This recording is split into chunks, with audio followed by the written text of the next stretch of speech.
तामस कसा आहे, राजस कसा आहे, या तीन गुणाचं पण भगवंताने केलं. पण ते समजणं, त्या ज्ञानामध्ये आपण राहणं आणि तसा अनुभव होणं हे सांगायला पण सोपं नाही, अनुभवायला तर नाहीच नाही. म्हणजे आपण सोनं आणि अलंकार बघितलं, पाणी आणि तरंग बघितलं, हा दृष्टांतातला भाव आहे, तो ऐकायला थोडा बरा वाटतो आणि समजतो आणि ओळखीचा असतो. पण जसं सोनं आणि अलंकार आपण पाहताना जी दृष्टी आकाराला असते, भिन्न भिन्न सोन्याचा आकार दिसतो आणि त्या आकाराचीच ओळख आहे आणि वृत्तीचा संबंध आकाराशी आहे, सोन्याशी नाही. जेव्हा आकार आहे म्हणताना आकारात संबंध आहे ना, सोन्याचा कुठे आहे?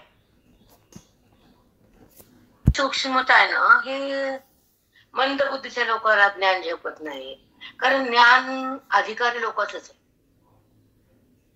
हो माऊली. मी समजते का माझ्या तसं नसतं.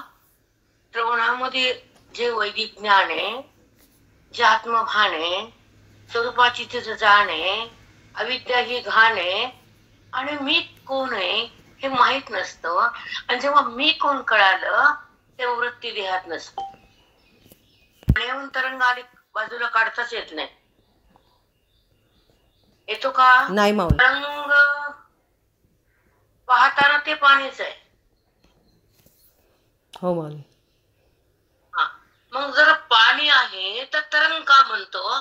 जर असं आम्ही तुम्हाला विचारलं तर तुम्हाला बोलता येत नाही. तरंग दिसतो, मग तरंग म्हणताना पाणी आहे की नाही? मग तरंग पाण्याविना आहे का? तरंगाला ना पाण्याविना नाही, तसं द्रष्टा दर्शन आत्मस्वरूपाने नाही. म्हणून आपल्याला सूक्ष्म जाता येत नाही. तुम्हाला माहिती किती बोलते आपाटे, एवढे कष्ट सहन करून आपल्यासाठी 16 आणि 20 वर्षामध्ये समाविष्ट झाले. त्याला कपडा अंगाला ना, घर राहायला आणि अन्न न पोटाला भेटलं नाही. भेटलं का? नाही माऊली, खरंच. मग जसं संत सहन करून कष्टामध्ये राहून आत्मज्ञान स्पष्ट करतात आणि जीवाचं कल्याण करतात, त्यांचं जीवनच कल्याणासाठी असतं, अवतारच ज्ञानासाठी असतो आणि ते मुक्ती देण्यासाठीच राहतात पृथ्वीवर, पुन्हा निघून जातात. माऊली स्वरूप स्थिती बघणं, जगाला तेच त्या स्थितीत आणणं आणि देहाला सोडून मग आपल्या स्वरूपमय समाधीस्थ संजीवन जगणं, हे माऊलीचं जीवन आहे जगासाठी. हो माऊली. म्हणून त्यांची ज्ञानेश्वरी एवढी सहज आणि सोपी नाही. आता काही सोपं नाही का? थोडस अभंग बघितलं तुम्हाला तर माहिती, करणं क्रिया, कळणं तो, जाणणं तो, अनुभवणं तो, आणि तो मी, हे क्रिया वाचून आहे. हो माऊली. नाही नाही, तो क्रियेनं सापडत नाही. जे नाही अविद्या वाचून दिसत नाही. सांगा जो नाही त्या अविद्या वाचून तुमची वृत्ती पाहतच नाही. जेव्हा अविद्या संपली तर जगत राहतच नाही आणि दृश्य त्रास देतच नाही, वृत्तीला विकार होतच नाही. हा जगदाभास आहे हे माऊलीने सांगितलं, त्याला ध्यान झेपलं नाही. थोडा अभ्यास करा, अधिकार वाढवा. आपले श्वास ईश्वरासाठी, आपलं बुद्धी भगवंतासाठी, आपलं चिंतन चित्त चिंतनासाठी आणि आपलं आयुष्य मोक्षासाठी, अद्वैत भक्तीसाठी, भगवंताच्या प्राप्तीसाठी, जीवन मुक्तीसाठी, या देहाचा भाव भिन्न करण्यासाठी. बुद्धीमध्ये देहभाव आहे, रव आहे. तुम्ही आहे म्हणा की नाही म्हणा, बुद्धीमध्ये जो भरलेला तुमचा आटोकाट तो देहभाव आहे, तुडुंबा. ब्रह्मभाव आहे का बुद्धीत? प्राणपणा नाही का? अभ्यास करा. अर्थमात म्हणलं महिनाभर दृष्टा आणि दर्शन त्याच्यावर बोलणार आहे मी. ओवी झाली का न झाली बघणार नाही. हो माऊली. तुम्हाला जर ते सूक्ष्मताच कळाली नाही, अंतरंगता आली नाही, हा दिसणारं दृश्य बाजूला गेलं नाही, नाही ते आहे केलं, आहे ते झाकल्या गेलं आणि देहाकडे मन सरकल्या गेलं, त्याचं चिंतन कळल्याशिवाय ज्ञानमय अवस्था होत नाही. आणि भगवंताचा स्पर्श आणि देहाचा स्पर्श हे डिफरन्स आहे कळत नाही. जेव्हा देहाचा स्पर्श वृत्ती आहे तो अविद्या जिवंत आहे, आणि वृत्ती जेव्हा देहाला सोडून भगवंतात विलीन आहे, तेव्हा स्वरूपाचा संबंध आहे, तेव्हा मोक्ष हातात आहे, तेव्हा साक्षी वा जागा आहे, आणि तेव्हा व्यापकता आढळते आहे, परिच्छिन्न बाजूला आहे, विकार समाप्त आहे आणि आकार बाधित आहे. पण केल्याशिवाय नुसतं वाचून आणि ऐकून आणि लिहून काही नाही, काही होत नाही. खरे देहस्थिती ह्या विद्येमुळे, आत्मस्थिती ब्रह्मज्ञानामुळे, मी तो करणं वेदामुळे, आणि तोच मी आहे अनुभव घेणं मोक्षामुळे. आनंदाचा, व्यापकतेचा, त्या ईशसत्तेचा, खरा परमात्म्याचा जो संबंध होतो ज्ञानानं, अनुभव येतो मोक्षानं, आणि तो मी आहे असा कळतो त्या श्रवणानं, आणि त्यामध्ये बुद्धी एक होती आपल्या अधिकारानं, ती बाहेर येत नाही, तिला सुखदुःख होत नाही, ती जगत आहे म्हणतच नाही, ती देहात टिकतच नाही, व्यवहारामध्ये अटकतच नाही, आणि तिला पाप पुण्य लागतच नाही, तिच्या प्रेमाला पाप पुण्याची उत्पत्ती होतच नाही, कारण ती व्यवहारात नाही, देहात नाही, जगात नाही, अविद्या तर नाहीच नाही, पण पाप पुण्याचा गंध नाही, ती वृत्ती ज्ञानमय. जो साध्यासाठी जगतो, जो स्वरूपमय होण्यासाठी श्वास वेचतो, तो कुशावर असतो. कारण आता सध्याचा कलिकाल विचित्र आहे, म्हणजे वातावरण बेकार आहे, घराघरात अस्थिरता आहे सगळी, त्याच्यामध्ये हे ज्ञान ऐकणं, अनुभवणं, कळणं, आणि तुमच्या ज्या लहरी चिंतनाच्या ऐकण्याच्या भरपूर ऐकता तुम्ही, नाही असं नाही, पण जेव्हा ज्या लहरी समोरासमोर व्हायब्रेशन जे होतं या वाणीतून एकाचापर्यंत राहतं, समजतं असते, आणि बोध तुमच्या हृदयात आपोआप इथून जातो, आणि त्या बोधामुळे जे अज्ञान, जो मोह, जो जगत भाव आहे तो वितळून जातो. कारण वेदाची शक्ती आहे, श्रवणाची भक्ती आहे, ती खरी आत्मस्थिती आहे.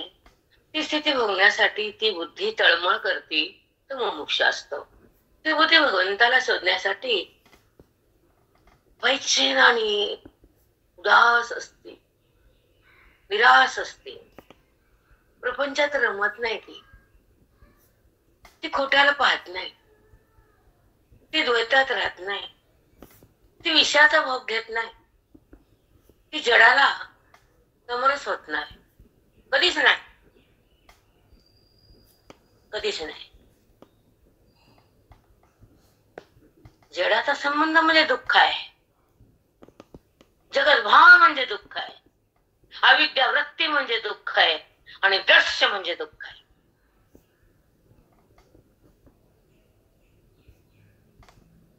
सुख देतोय म्हणून अविद्येच आहे, आणि भगवंत सुख देतो म्हणून तो नित्य आहे, माझं रूप आहे, मग मी दुःख का भोगते?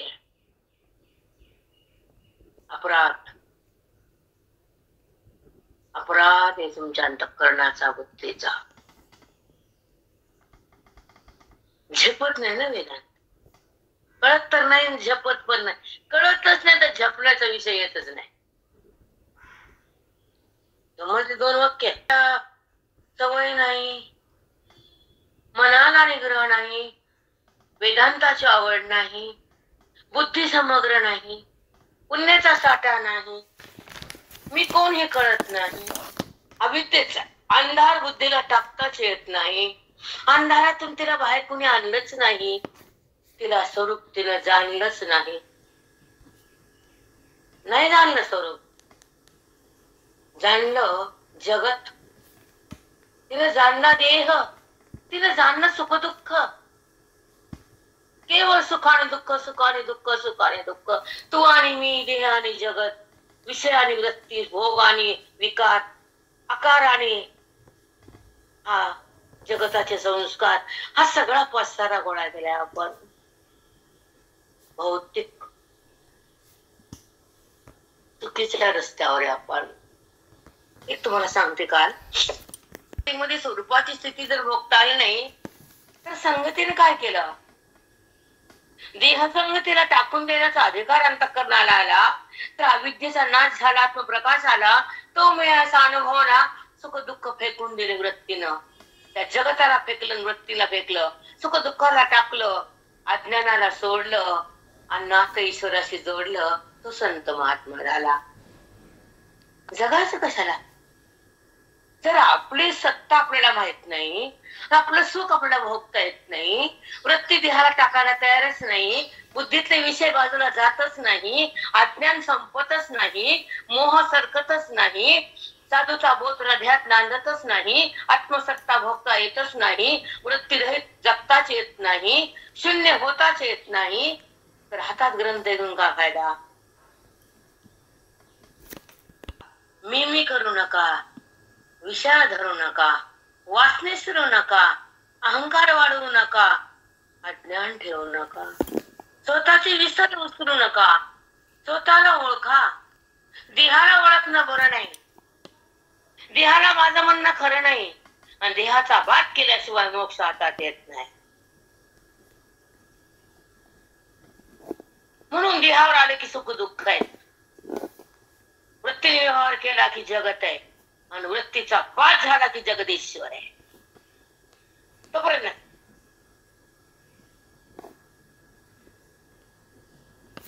तुम्हाला मांडायचं होतं ते अजून राहिलं राहिलं राहिलं. अरे हे सांगायचंय मला, बाकी काय सांगू तुम्हाला? बाकी तुम्ही ते खूप पडून देत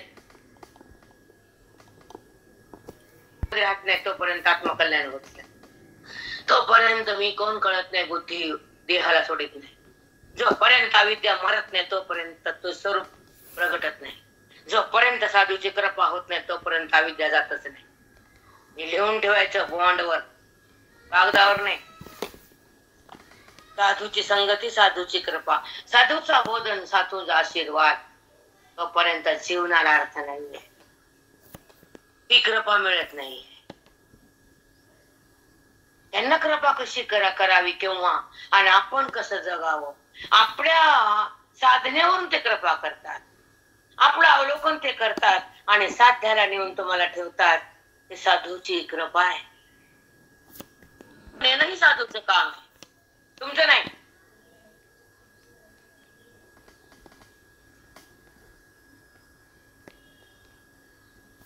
साधना करणं तुमचं आहे.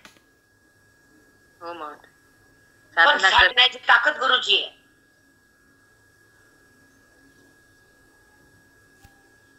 सद्गुरुची, ब्रह्मनिष्ठ गुरुची. बडबड नाही, बहिरंगाच्या गुरुचं नाहीच नाही, कदापि नाही.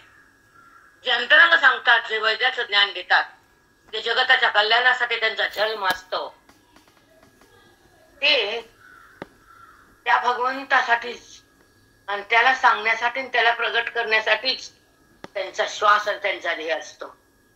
ते ब्रह्मविद्य असतात. ते श्वासातून श्वासातून जगाला ज्ञान देतात.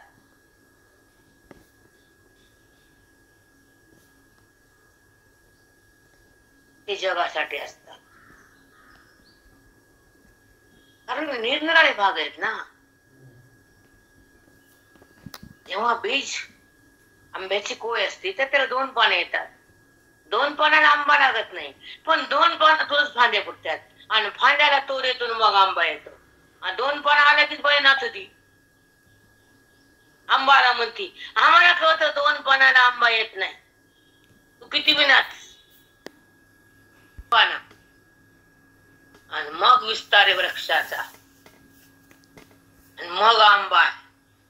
त्याच्यातला नासके किती, इकडे किती, कायला किती पडल्या, वाऱ्यानं कसं त्याला तोडलं, आंबा कसा तुटला झाडापासून, कसं बृहत बुद्धी कशी तुटली सर्व पापासून. काय रे हो माऊली, सर्व पापासून तुटली. एखादी किडली, एखादी नाचली आणि एखादी गळली, झाला का आंबा पडला. कर्मानं, वाऱ्यानं, पापानं काय माती दगड लावायचं लाव. मला का सांग.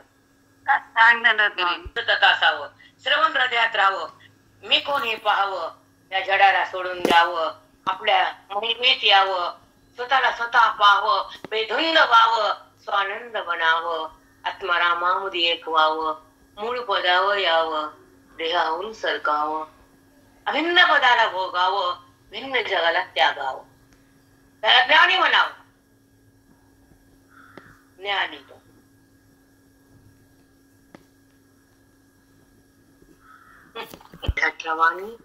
मोक्ष, ज्या ठिकाणी मोक्ष संन्यास प्रदान केला माऊलीनं जगाला, जो जीव अविद्याने विद्येत होता, जो जीवात्मा स्वतः विसरला होता, तो मोहात होता, तो स्वतःचे विसर केल्यानंतर कसं दुःख भोगतो, कसा जगतात विहार करतो, दृश्याकडे का जातो आणि मला का सोडतो.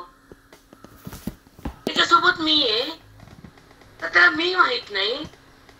ते दृश्य नसून त्याला माहित असतं, गोट्यात तो असतो, खऱ्यापासून दूर असतो. म्हणून त्याला खरं कळायसाठी आत्मचिंतन ध्यात राहावा.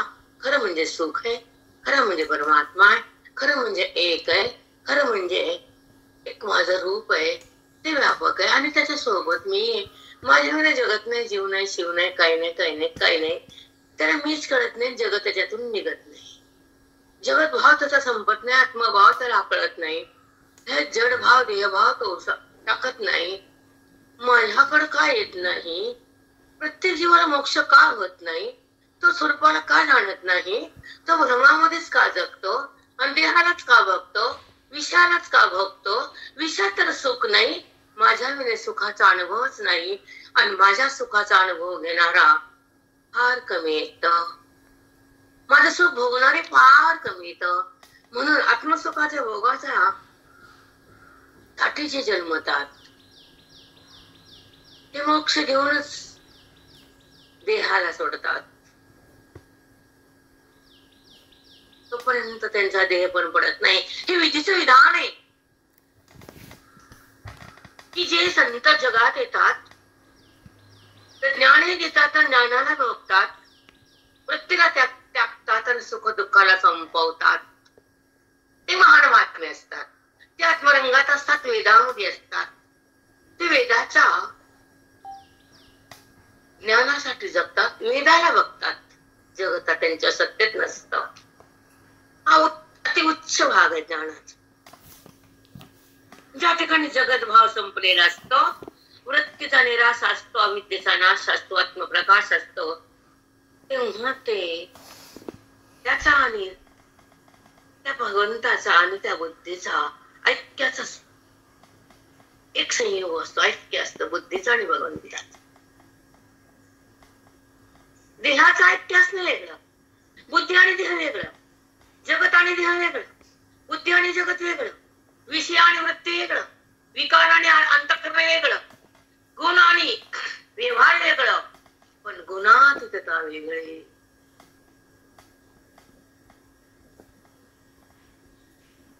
गुणातीतता. जेव्हा व्यवहार होतो तो गुणाचा आहे, संबंध भगवंताचा आहे, अनुभव सुखाचा आहे.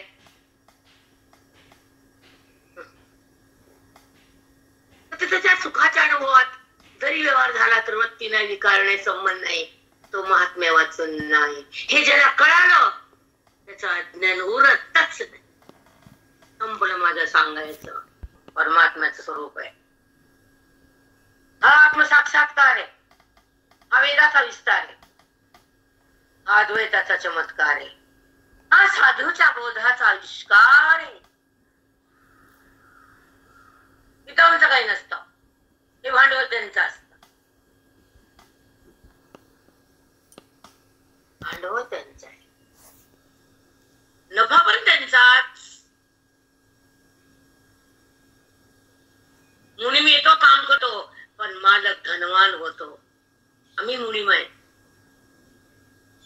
मोजल्या ते मी नाही. खूप सुंदर माई. मस्त. पाप माझं नाही, पुण्य माझं नाही, देह माझा नाही, दृश्य खरं नाही, वृत्तीचा संबंध नाही आणि परमेश्वरा वाचून काहीच नाही. हा निश्चय झाला तर जन्म मृत्यूचा प्रसंग नाही. जसं दारूची नशा चढली की त्याला कुणीच कळत नाही, तसं ज्ञानाची दिशा आल्यावर देवभाव होतच नाही. ते दूर करणार नाही हा विश्वास आहे. त्याला जाणलं देवभाव उडणारच नाही. त्याच्या सोबत राहिले, त्याच्यासाठी श्वास खर्च झाले आणि त्याच्या प्राप्तीसाठी मठात आले तर तो दूर ढकलणार नाही हा विश्वास आहे. खूप विश्वास की तो नाही ढकलून देणार, तो नाही अविद्या ठेवणार आमची. आता शिल्लक राहणार नाही अविद्या, नाही राहणार. कारण संत मिळाले, ग्रंथ कळाले, आता अविद्या उरत नाही. विश्वासानं राहावं लागतं, श्रद्धेत जगावं लागतं, संतांच्या संगतीमध्ये श्वास घ्यावे लागते आणि ओवीचा भाव बुद्धीत टिकावा लागतो. आणि बुद्धी आणि परमात्मा जेव्हा एकत्र होतात ती बुद्धी त्यालाच ओळखते आणि तिथंच थांबते, तिथंच रमते, त्यालाच माझं म्हणते. तेव्हा तिथं ती एक होती, ती बुद्धी राम होती. मग मग दुःख नाही, मग चिंता नाही, मग क्लेश नाही, मग जन्म नाही, मग जगणं सुखाचं आहे. मग श्वास निरामा घेता येतात आणि तेव्हा हृदय पावन होतं आणि वृत्ती बाजूला देहाला सोडून जाते. व्यवहार होत राहतो पण त्या वृत्तीचा आणि व्यवहाराचा संबंध नाही. व्यवहार वृत्ती करते, अनुभव त्याचा बघतो, तो परमात्माचा असतो. व्यवहार कधीच येत नाही, व्यवहार तर थांबतच नाही आणि व्यवहाराचा संबंधच नाही. तर ब्रह्मनिष्ठ असतो बाबा, तो ब्रह्मनिष्ठ आहे ना. देहात नाही, कर्मात नाही, तो देहात नाही आणि त्याचे सत्य देहच नाही. ते ईश्वरातून काहीच नाही, हे अनुभव काय येतच नाही. म्हणून प्राण तगमग होतो, जीव कासा होतो. त्या ईश्वराचा संबंध का जातो, देहाचा संबंधच काय येतो, शब्द का बुद्धीला त्रास देतो, व्यवहार का हृदयात खेळतो, जगत भाव का उत्पन्न होतो, मन रामापासून का दूर जात, असं का होतं. तेव्हा तूच सांग, तूच सांग. हे नको, नको हे देवाव नको, व्यवहार नको, जड संबंध नको, दृश्य दिसणं नको, त्या ईश्वरापासून काहीच नको. तिथं मन राहत नाही, तिथून बाहेर येतो. असं का होतं, व्यवहारच का उद्भूत होतो, निर्व्यवहार का होत नाही अंतःकरण, निर्व्यापार का होत नाही मन, निर्विकार का होत नाही बुद्धी. कारण नाही ज्ञानाची सिद्धी. एवढंच उत्तर आहे, बाकी काही नाही. एका अवस्थेत जावं भगवंता, तिथं तू हाताला धरून नाही. आधी हे तू दिलास, मग तू द्यायलास, प्रारब्ध तुलाच माहितीये आणि अविद्या तुझ्याच कृपेने संपत्ती. आत्मस्थिती भोगायची राहून जाती, देह खाली कोसळतो, लिंग देह बाजूला जातो. तसं का होतं, तसं होऊ देऊ नको. माझी इज्जत जाऊ देऊ नको, मला तो सांभाळ. तूच आहेस माझा आणि तूच माझ्यात आहेस, तू माझा आहेस, तू माझ्यात आहेस. मग दुसऱ्याकडे कशाला जाऊ. म्हणून तुझं विन माझं कोण आहे आता, सांग रे अनंता, माय बाप तुझा विन माझा कोण आहे आता. तुझ विण माझ कोण आहे आता. सांग रे अनंता माय बापा, सांग रे अनंता माय बापा.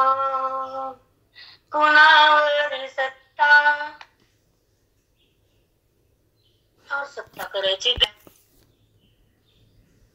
देह पण दिला ते माझा नाही, विषय पण खरे नाही, दृश्य दिसून नाही, तुझ्या वाचून जगात कोणीच नाही. हा अनुभव का येत नाही, वृत्तीत विकार का, जगताचा भास का, मी नापास का, म्हणून मला पास कर.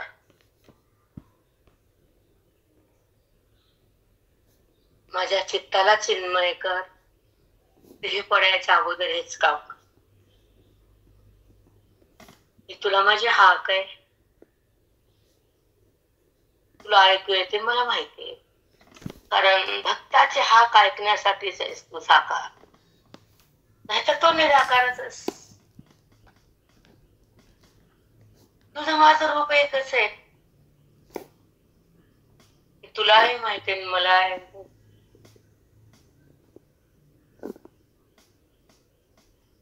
पण मध्ये पण येत ते पण काढ.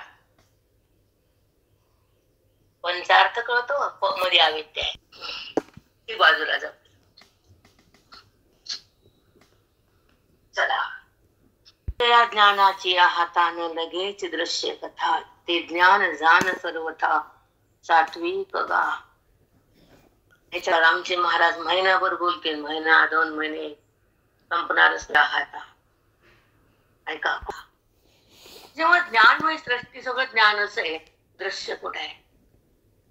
ज्ञान म्हणजे तो एक आहे तिथं विकार आकार व्यवहार नाही, जगत दिसून खरं नाही, आणि संबंध त्रिपुटीचा आहे. तर त्रिपुटीने जगत दाखवले, त्रिपुटी संपली मावळली की जगत नाही, व्यवहार नाही, वृत्ती नाही, आणि त्याच्या वाचून काहीच नाही. जो अनुभव घेतो तो माझ्यात येतो, जो जगताकडे जातो तो सुख दुःख बघतो, जो वृत्तीवर येतो तो जडाला पाहतो, जो वृत्तीला सोडून देतो तो मला जाणतो. बंद होणं आणि वृत्तीतून बाहेर येणं ते आत्मभान आहे. ही साधूची जाणे, तो विश्वात महाणे, तो सुख निधाणे. कळालं? जो ज्ञानी झाला, ब्रह्मविद्या झाला, त्याला जगत नाही, देह नाही, वृत्ती नाही, व्यवहार नाही, विकार नाही, आकार नाही, म्हणून दृश्य त्याच्या सत्तेत बसतच नाही. तो दृश्य आहे असं म्हणतच नाही. दृश्याचा बाद झाला, परमात्मा आबाद प्रगट झाला, सगळा तोच आहे असा अनुभव आला, म्हणून त्याच्या हातात, ज्ञानाच्या हातात दृश्य नाही. तुमच्या समजासाठी भाषा हीच आहे. जो ज्ञानी तो स्वरूपात आला त्याला दृश्य नाही. त्याला किती उंच भाषा आहे सांगा बरं. दृश्य नाही, कळ सोपं नाही, साधू सोपे नाही, अधिका सोपं नाही, वृत्तीचा पाठ सोपा नाही, अनुभूती सोपी नाही, तो आनंद पदावर राहणं सोपं नाही, देहपट टाकणं सोपं नाही, बुद्धीला मी कळत नाही म्हणून हे अवघड आहे, झेपत नाही. चला, ज्ञानाची हातानं लगेच दृश्य कथा, ते ज्ञान जाण सर्वता सात्विक आहे. ज्या ज्ञानामध्ये दृश्य संपत ते सात्विक आहे. ज्या ज्ञानानं मी कोण कळतं ते सात्विक आहे.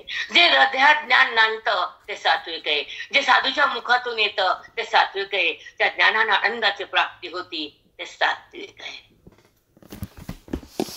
हो देवा. म्हणताचा अनुवाद चालताना ही ओवी माऊली सांगताना, विधुंदर भगवंताने अर्जुन, कृष्णाने अर्जुन, दिसायला 2 असायला 1. तर सांगणारा आणि ऐकणारा एकाच पदावर आले. सांगताना ते कृष्ण झाले आणि अर्जुन कृष्णामध्ये विरून गेले.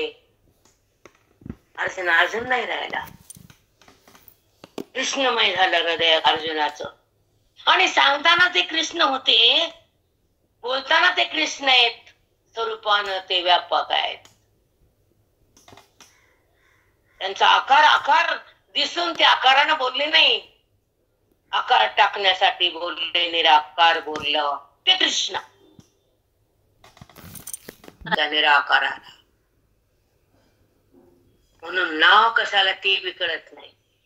संसार का समोर भाग, आपलं जीवन का आलं, आपल्या वैभव का दिलं. मला कालचा प्रसंग सांगते. एकच बुद्धीने वासनेमध्ये येऊ नये, तिने जगताला जाणू नये, तिने विषय बघू नये, तिने त्याग करावा. कोडे तैसे पाहताची कार्ये पुढे तैसे दे लाटवणी पडे ज्ञाताची जय. दुपारी चिंतन घे, दुपारी काही काम नसते. वानदेव तुकाराम सर्वांना